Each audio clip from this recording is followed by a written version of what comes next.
In fact, we didn't have a mechanical contractor in Indianapolis who was black. Cleveland had M&R Mechanical. And we persuaded M&R Mechanical to put an office in Indianapolis. And Robert Fentz moved to Indianapolis and formed his office and is there today, working and very successful. People from Chicago, St. Louis, others were coming to Indianapolis because all of a sudden the most racist town in the country became the most vibrant, next new Atlanta. So Mayor Goldsmith had me for lunch years later in Washington, D.C. And he said, I wanted to thank you for what you did. And my biggest accomplishment was bringing the NCAA headquarters to Indianapolis. And the way we beat Cleveland, Louisville, Oklahoma City, and all the other cities who were competing for it was the diversity of Indianapolis. And to that, we owe the Chamber of Commerce. That was a great honor. And that's what I remember, and that's what I try to take to other cities when we do chambers of commerce. We got good chambers, we got bad chambers, weak chambers, strong chambers, and we, like Cleveland, have no chamber. So we're going to change that. We've got about 160 chapters now in the United States.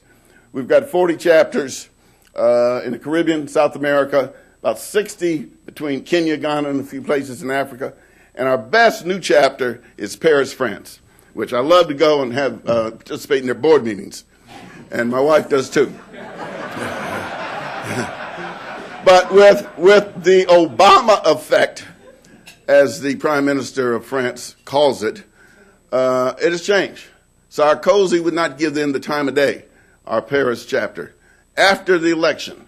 In fact, on November the 5th, the president, prime minister, whatever he is, called them, and they had a meet to discuss how to diversify France. Now, France had been doing what a lot of these anti-affirmative action people want us to do.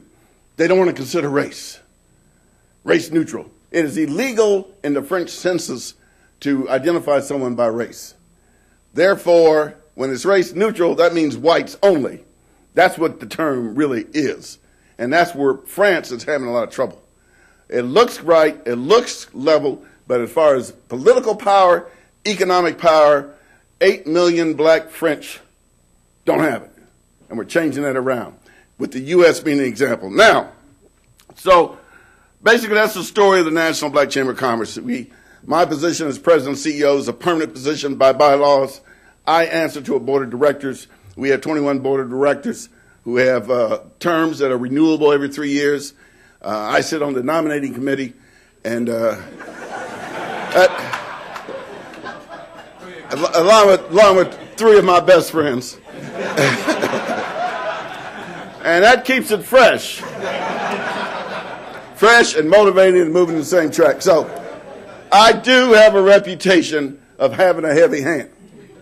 But if you're my friend, you'll never see my fist balled up.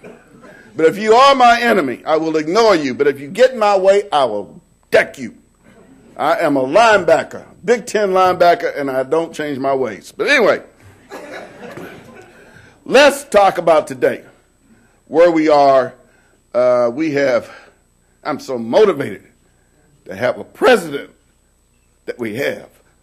So bright, so craftful, and he thinks big. Thinks big. We haven't had a president who thought big since John Kennedy. So I think we're going to do okay. But I've got a problem. Got a little problem with the stimulus bill. I had to fight, and I had to use a Republican congressman to make sure that the procurement laws affecting minority business stayed in that stimulus bill. It was written out. We got it back in. Republican wrote it out. Senator Coburn. I got Congressman Don Young of Alaska with his 37 years seniority to take it out. No Democrat would touch the bill, even though it had that in there. That's what happened on that bailout. They exempted procurement law. They waived the federal acquisition regulations, which meant no SDB, no DBE, no 8A, nothing. Just big business. How much money did we get out of that bailout? Zero. Not one contract. The stimulus bill went down a week ago yesterday. My chairman just got an $800,000 contract yesterday from the Department of Energy as a result of the stimulus bill. We're starting to get contracts already. Now, one problem And I told some high officials on the president's staff that we're going to have to butt heads with you on this one. I'm going to be your best cheerleader. I'm not going to go at the president, but I'm going to go at the unions, which you have given carte blanche to. Through some executive orders, it's tilted towards unions who only employ 12% of our workforce. Only construction unions, only 2% are black businesses. It is black businesses who hire black people. Large white firms don't do that. And unions have not been, no, don't get me wrong. UAW, NEA, communication workers, beautiful. Postal workers, beautiful. Construction unions have not kept pace. It is 2009, and they discriminate. 47 years after John F. Kennedy wrote Executive Order 11246. 40 years after Art Fletcher came in and integrated the workforce, they still discriminate. If they discriminate, we will not let federal money touch them. So on the stimulus bill, they're going to try to do some project labor agreements, which means union only. We're going to have to fight that. The first money coming out of that stimulus is HUD money, which has to be compliant with Section 3 of the HUD Act. That's Legalese 24 CFR Part 135. That's the Equal Opportunity Program for HUD, which says if you're using HUD money, 30% of all the new jobs must go to people living in public housing or under the poverty level. 30%. Just think about that. This law was written in 1968 after the first Watts riot. It was strengthened in 1992 after the Rodney King riot. Are we going to have to burn LA again to get it enforced? Yeah, think about that. All the billions of dollars of HUD money and the thousands and thousands of jobs that could have gone to young kids growing up in public housing, getting work, painters, carpenters, landscapers, running the child care centers, doing janitorial work, doing computer work. 30% of them could have been in the workforce, but we have not enforced that law.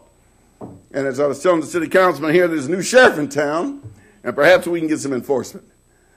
Nydia Velasquez, congresswoman from Brooklyn, is putting in a law any recipient of HUD money that is not compliant with Section 3, 15% of their funding will be called back as a fine. We're going to straighten that out. So that first money that's coming down from the stimulus is HUD money. We're going to put people to work. We're going to train people. Energy, my goodness. The Department of Energy is one of the largest agencies in the federal government. It's going to expand by 1,200%. All that money, and most of it is for job training, for green jobs, business incubation. We're going to do that, Cleveland. We're going to do that everywhere in this country. I'm putting together a whole committee made up of our board of directors, and we're going to go after those jobs. We're going to enforce Section 3. We're going to go after the energy money and Department of Transportation, the DBE program. We're going to make sure that that is a level playing field for our people. So when I go out on I-80 and drive, I want to see some black faces. I don't want to see just pure snow on I-80, figuratively speaking. Okay, so that's where we are, and that's the excitement. And I do hope the president who I idolize doesn't look at me like Evan Bayh looked at me. But I got a job to do here. And I know they gave you $200 million. I know you got to dance a little bit. But that won't keep us from sharing it into this field of procurement of the federal money. The tax money we send out, we should get our portion back. And that's our problem, people. We send our dollars to the big house, the dollars come back, but they don't hit our neighborhoods. It's policy, and that's why I like the policy bridge. It is policy that causes us to have 2 to 3 times more unemployment, that has us filling up the prisons and the jails. It's policy. It just doesn't happen. It certainly isn't biological. It's just bad policy. So we have to speak for ourselves, mind our business, and represent ourselves.